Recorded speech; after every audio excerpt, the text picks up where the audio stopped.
L'info du Grand Lille en continu. Adrien Lanois. 7h15 en direct sur Grand Lille TV. Très bon réveil à toutes et à tous. Belle journée en notre compagnie. Jeudi 9 février. D'abord vos prévisions en météo avec le retour progressif d'un temps un peu plus froid dans la région en cette fin de semaine. D'abord 2 degrés relevés ce matin et puis 4 degrés seulement pour cet après-midi à Lille. Côté ciel, on aura encore pas mal de nuages ce matin, mais le soleil devrait l'emporter cet après-midi. Et la situation va d'ailleurs nettement s'arranger dès demain et jusqu'à ce week-end où une belle météo est annoncée et prévision météo complète bien sûr après ce journal. L'info trafic également, la carte de l'agglomération qui s'affiche en temps réel ce matin, les ralentissements habituels sur la 25 et la RN 41, sur la 1, la 23 et la 22. Tout cela en direction de Lille bien sûr, soyez prudents et patients au volant. L'info trafic revient dans 8 minutes après le journal.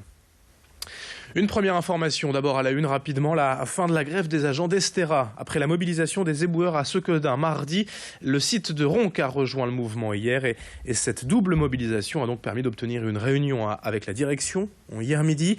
Des propositions ont été faites allant dans le sens des revendications selon les syndicats. Le travail a donc repris normalement hier, mais il va tout de même falloir rattraper ces 2 jours de retard.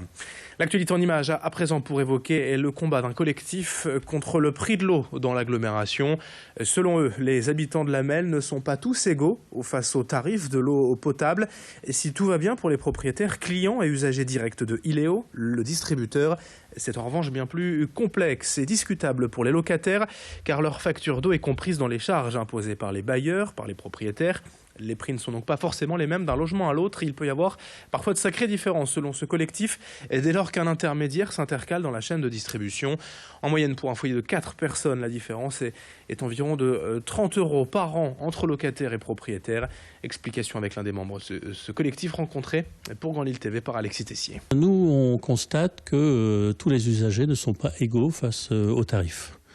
Il y a des usagers donc, qui sont livrés par Iléo, par Noréade, qui vont payer un certain tarif. Et il y a d'autres usagers qui sont des locataires, qui ne sont pas livrés directement par les prestataires de Melle, qui vont payer plus cher leur eau.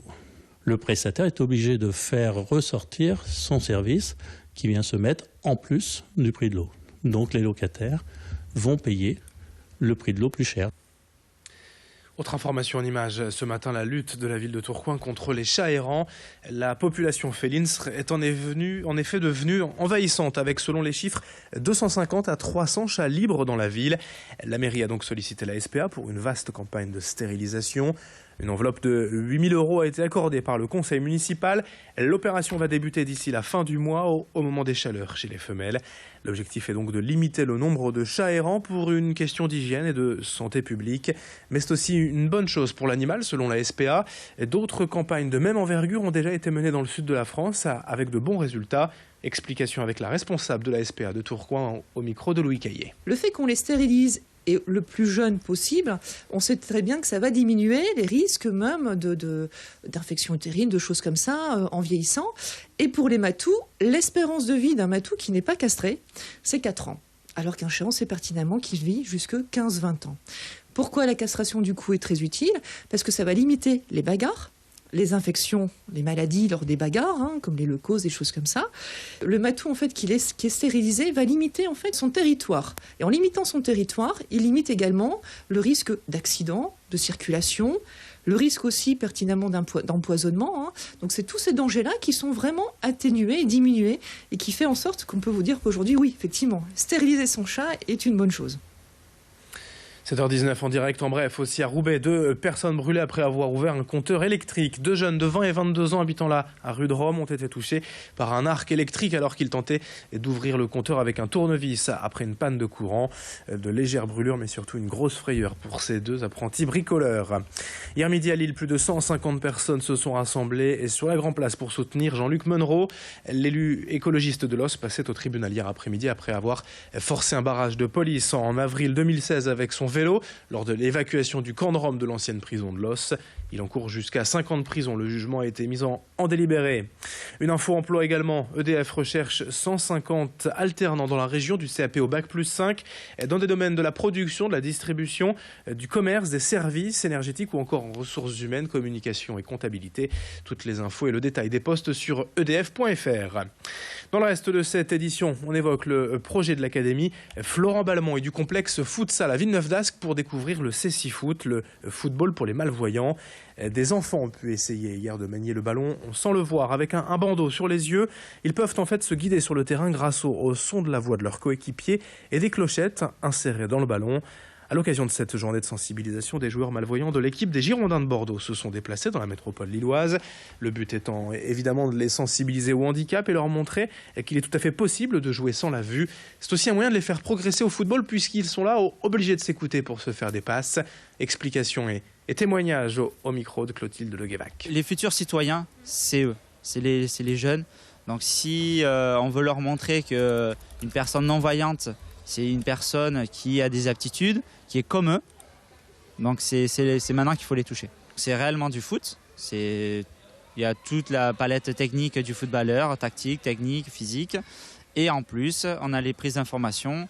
Les prises d'information, donc ça va être parler, beaucoup échanger, des mots courts. Parce que si le son, on parle trop, on va saturer. Et donc en fin de compte, on ne va plus entendre les collègues et on ne va plus entendre le ballon. Et puis pour terminer, la Saint-Valentin approche et pour réussir son cadeau, mieux vaut s'y prendre à l'avance. On vous présente donc sur Grand Lille TV cette idée, cette rose éternelle vendue par 2 belles sœurs associées. Une fleur qui reste belle pendant 3 ans, nous promettent Jessica et Fanny. Leur société basée à Tourcoing, baptisée Roméo, a ouvert il y a tout juste 1 mois et propose une déclinaison de rose en 16 couleurs dans des coffrets faits main. Un concept inédit, personnalisable d'un chiffre ou d'une lettre pour toucher directement les lieux de son cœur. Les roses viennent de Colombie et le secret, c'est en fait d'enlever la sève de la fleur pour la remplacer par de la glycérine qui permet la conservation. Comptez tout de même 45 € par rose, 365 € le coffret de 30 roses. Présentation au micro de Clotilde Le Guévac. Le temps fort qu'on espérait. Alors, on vient d'ouvrir, donc on est un peu sur le rush par rapport à ça, parce que ça fait très peu de temps. Mais oui, ça fait partie du temps fort. Maintenant, on ne compte pas que sur la Saint-Valentin, puisqu'on reste quand même un produit, j'allais dire, original. Voilà. Donc, ça peut être pour un anniversaire, pour une naissance, pour un mariage. On a l'intention aussi de toucher les professionnels parce que comme c'est une fleur qui n'a pas besoin d'eau, il n'y a pas besoin d'entretien, pour un hôtel, pour des maisons de bouche, tout ce qui est cuisine, tout ça, ils peuvent se permettre d'avoir un bouquet de fleurs qui reste impeccable pendant 1 an et sans y toucher, sans s'en occuper. Fin de ce journal, tout de suite la météo et l'infotrafic à suivre sur Grand Lille TV.